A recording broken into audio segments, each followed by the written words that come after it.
El bosque comenzaba donde terminaba el camino de terracería, más allá del último poste de luz del pueblo de San Jerónimo, en el sur de México. Los ancianos decían que antes allí hubo una comunidad próspera, levantada por maderos y curanderos, pero que una noche todo quedó en silencio. Desde entonces, nadie se atrevía a internarse demasiado. Aún así, 5 jóvenes decidieron hacerlo.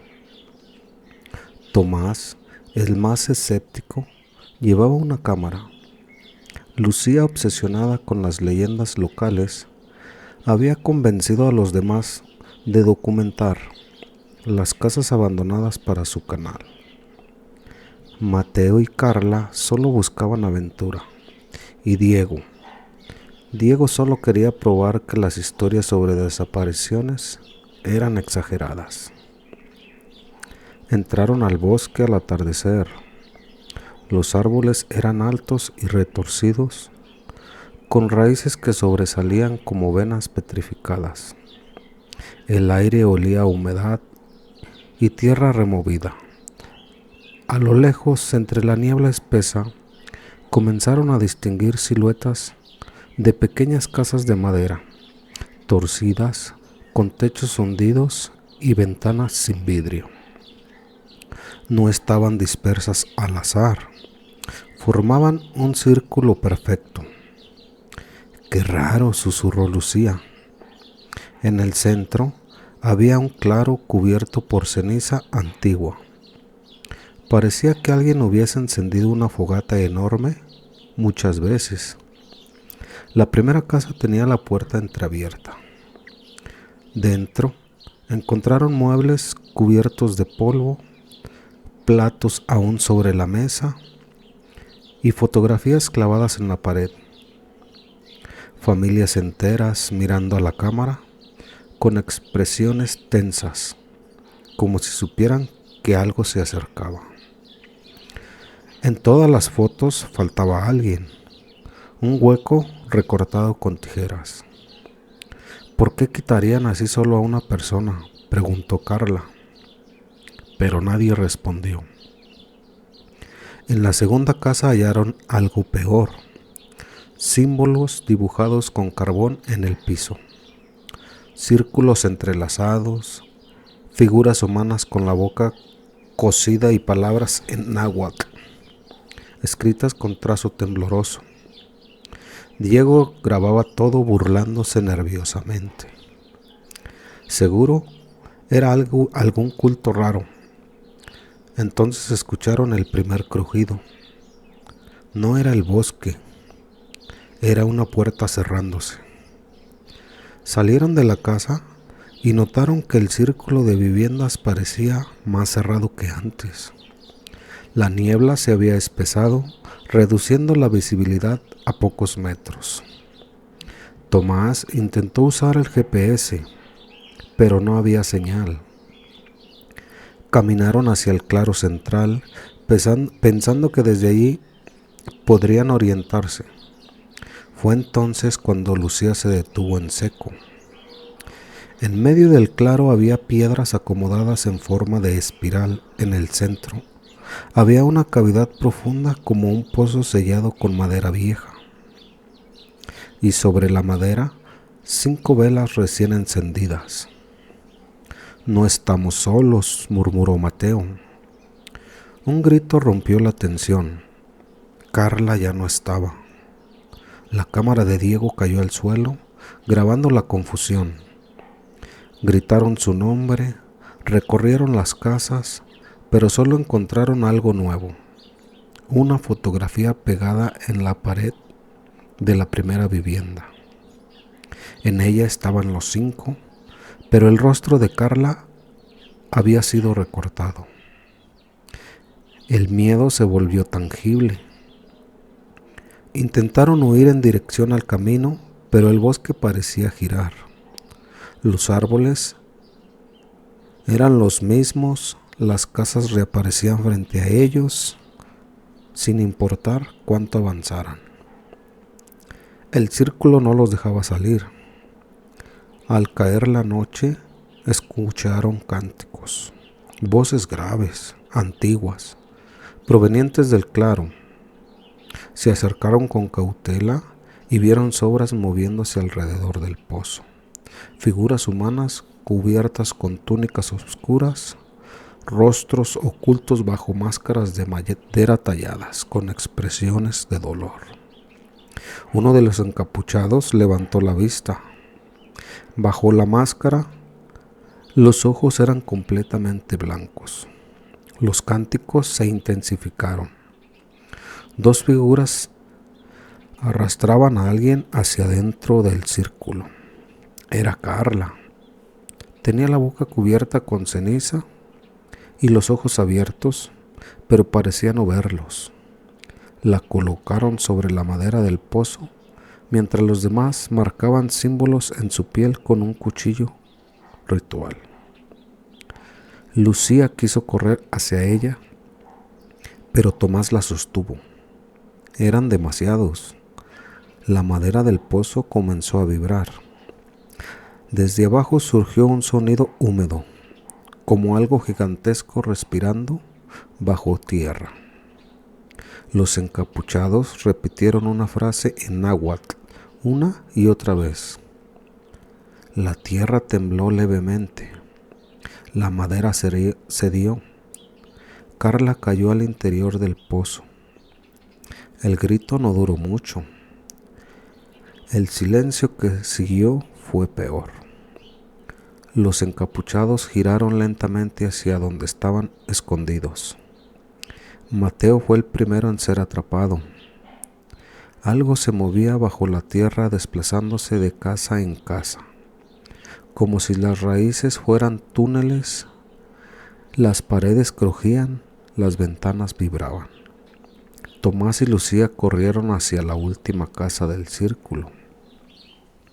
Se atrincheraron dentro, empujando muebles contra la pared.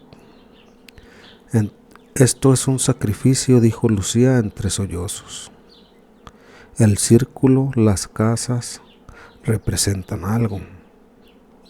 Tomás miró por la ventana. El claro ahora brillaba con una luz rojiza que emergía del pozo abierto. Las figuras encapuchadas habían desaparecido en el centro. Ya no había madera, había un hueco negro y algo estaba saliendo. Una mano gigantesca, cubierta de tierra y raíces, emergió lentamente. No era humana. Tenía dedos demasiado largos, uñas como corteza y piel agrietada de la que brotaba savia oscura. Tomás retrocedió horrorizado. La casa comenzó a hundirse, como si el suelo bajo ella estuviera cediendo. Lucía comprendió entonces: las casas no son refugios, son sellos. Cada sacrificio mantiene algo encerrado, y ellos habían roto el equilibrio al entrar. La criatura se erguió por completo en el claro. No tenía rostro definido, solo una masa de madera y carne entrelazadas, con múltiples cavidades que se abrían y cerraban como bocas. Un rugido profundo sacudió el bosque. Las demás casas empezaron a colapsar hacia el centro, arrastradas como piezas de un mecanismo antiguo. Tomás intentó salir por la ventana trasera, pero el bosque ya no estaba. Solo había oscuridad más allá del círculo. Lucía tomó la cámara caída de Diego y grabó el claro por última vez. Si alguien encuentra esto, no entren al bosque, susurró. La casa se partió en dos. Raíces emergieron del suelo atrapándolos por los tobillos.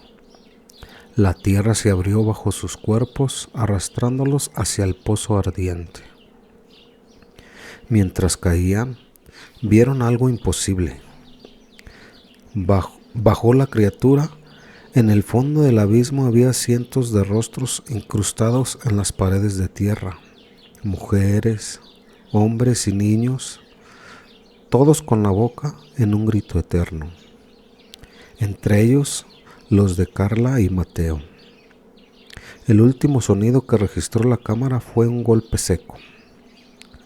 Semanas después, un campesino encontró el dispositivo entre la maleza, al borde del bosque.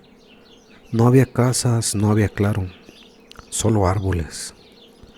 Cuando las autoridades revisaron la grabación, la última imagen mostraba el círculo completo de viviendas intacto y 5 siluetas nuevas de pie, en el claro, inmóviles, observando hacia la cámara.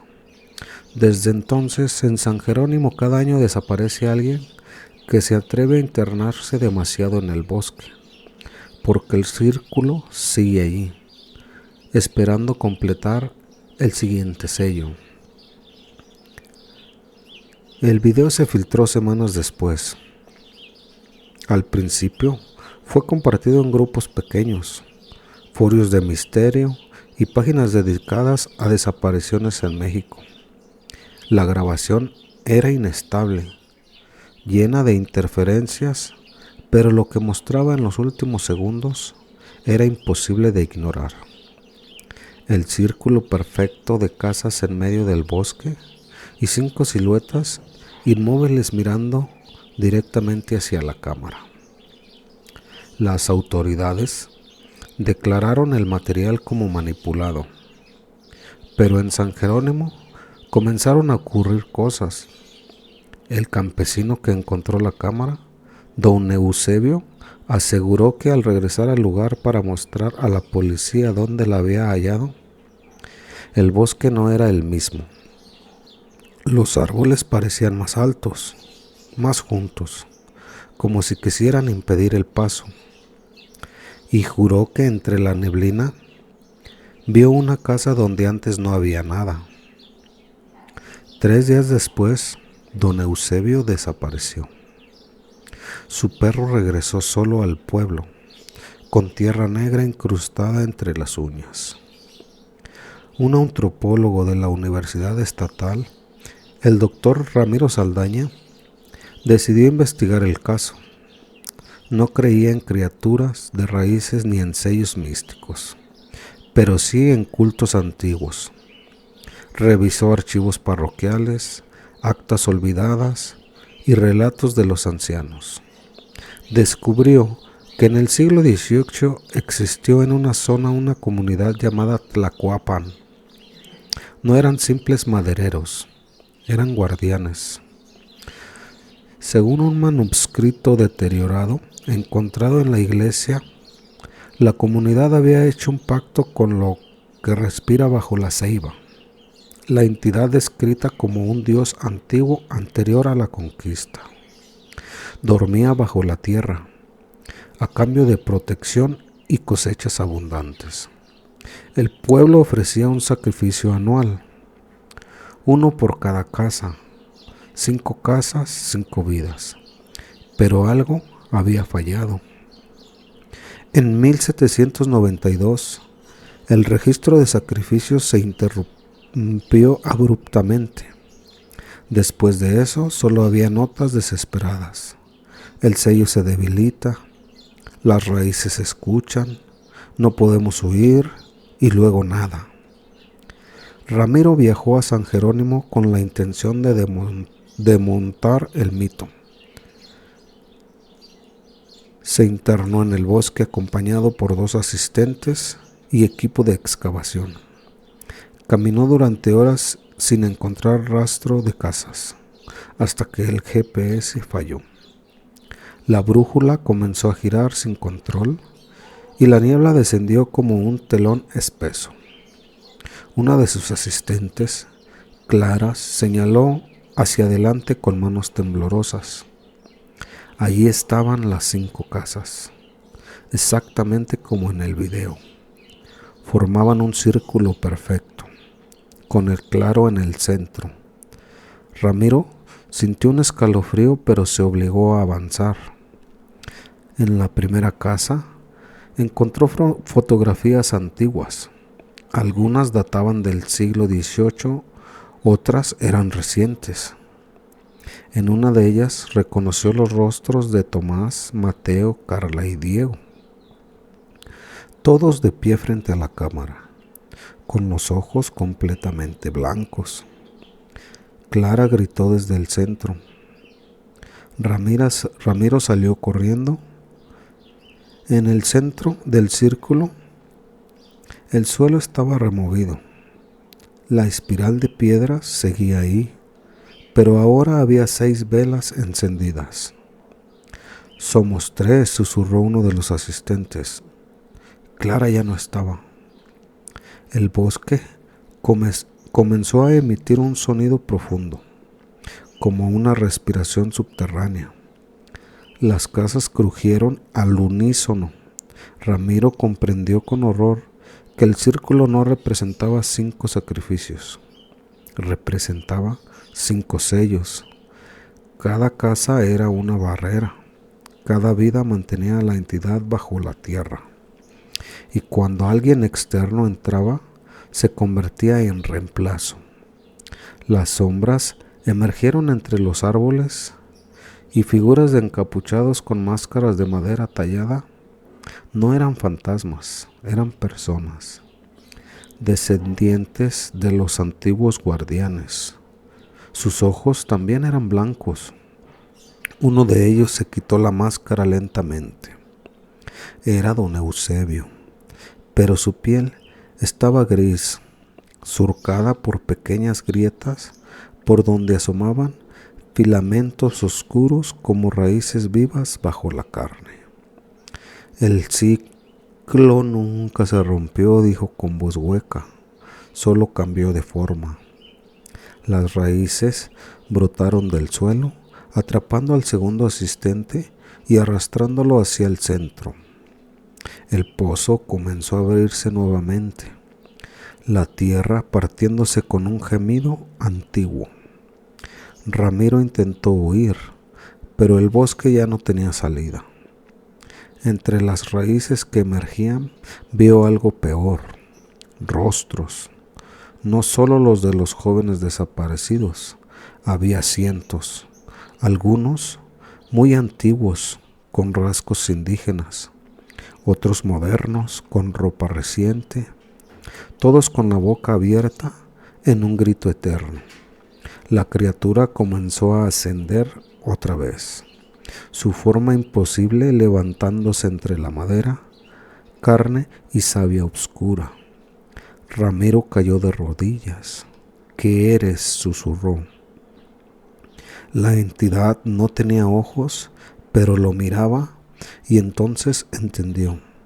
No era un dios, era un vacío, una conciencia enterrada desde tiempos remotos que se alimentaba de presencia humana, de memoria, de identidad.